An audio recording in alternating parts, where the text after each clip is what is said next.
السلام علیکم ورحمۃ اللہ وبرکاتہ۔ ہمارا آج کا لیسن ہے سورہ النساء آیت نمبر 47 سے۔ اعوذ باللہ من الشیطان الرجیم، بسم اللہ الرحمن الرحیم۔ رب اشرح لی صدری ویسر لی امری واحلل عقدۃ من لسانی یفقہوا قولی واجعل لی وزیرا من اہلی رب زدنی علما اللہم فقہنا فی الدین۔ لفظی ترجمہ: یا ایھا الذین، اے لوگو جو اوتو دیے گئے ہو، الکتاب کتاب، آمنو ایمان لاؤ، بما اس پر جو، نزلنا نازل کیا ہم نے، مصدقاً تصدیق کرنے والا ہے، لما اس کی جو، معکم تمہارے پاس ہے، من قبل اس سے پہلے، ان کہ نطمس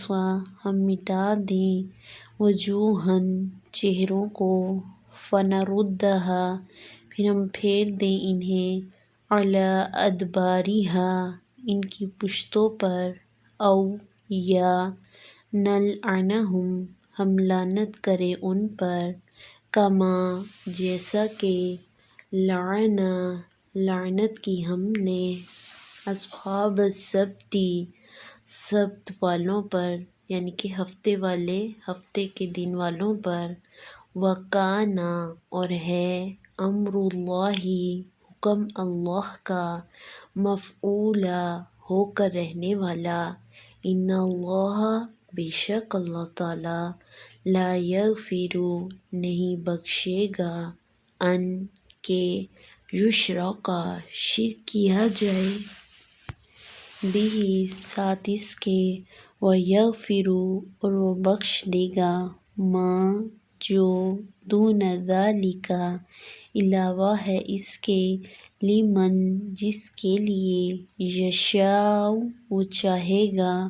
ومن اور جو کوئی، یشرک شرک کرے گا، باللہ ساتھ اللہ کے، فقد تو تحقیق، افتری اس نے گھڑ لیا،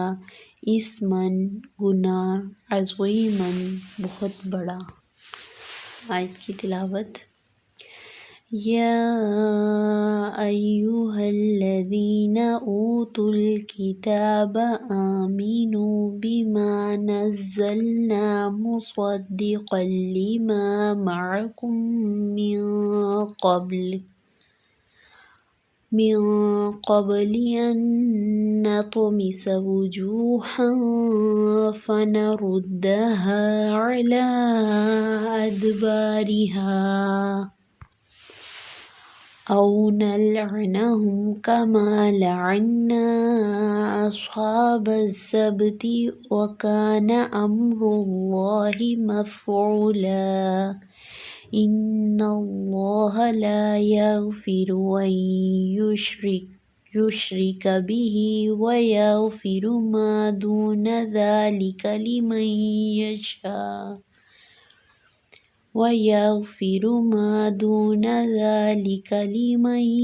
یشاء، ومن یشرک باللہ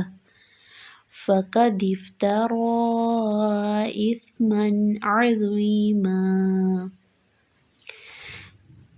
جی تو آیت نمبر 47 دیکھیے، اس میں اللہ تعالیٰ کیا فرما رہے ہیں: اے لوگو جو دیے گئے ہو کتاب کو، ایمان لاؤ، ساتھ اس کے جو اتاری ہم نے، تصدیق کرنے والی ہے،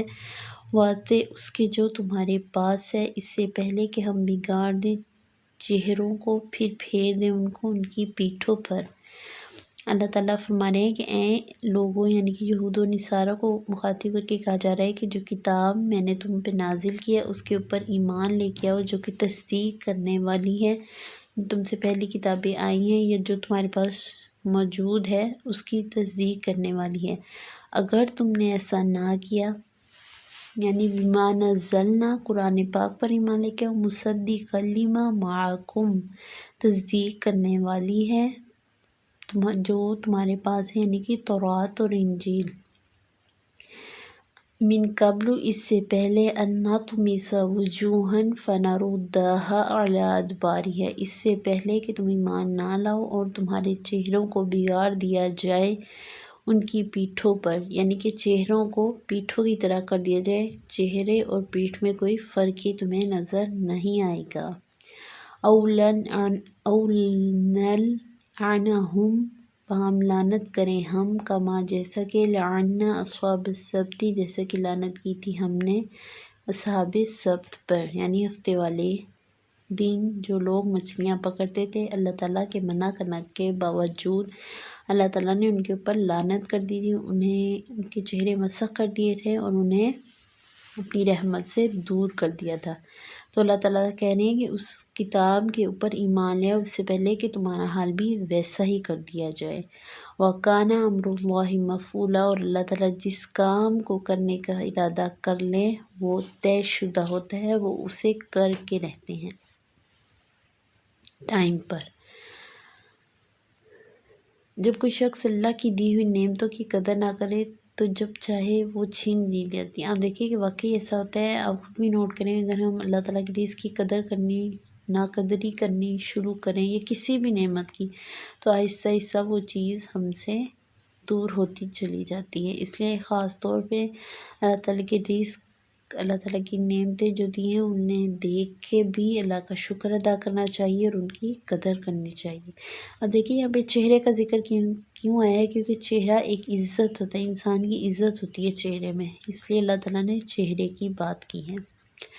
آگے ہے جی آیت نمبر 48، ان اللہ لا یغفر، بے شک اللہ نہیں بخشے گا شرک، جس نے شرک کیا اس کے ساتھ، اور بخش دے گا جو اس کے علاوہ ہوگا واسطے جس کے وہ چاہے گا۔ اب اللہ تعالیٰ کہہ رہے ہیں جو میرے ساتھ شرک کرے گا میں اسے کبھی نہیں بخشوں گا، اور جو اس کے علاوہ ہوگا اس کے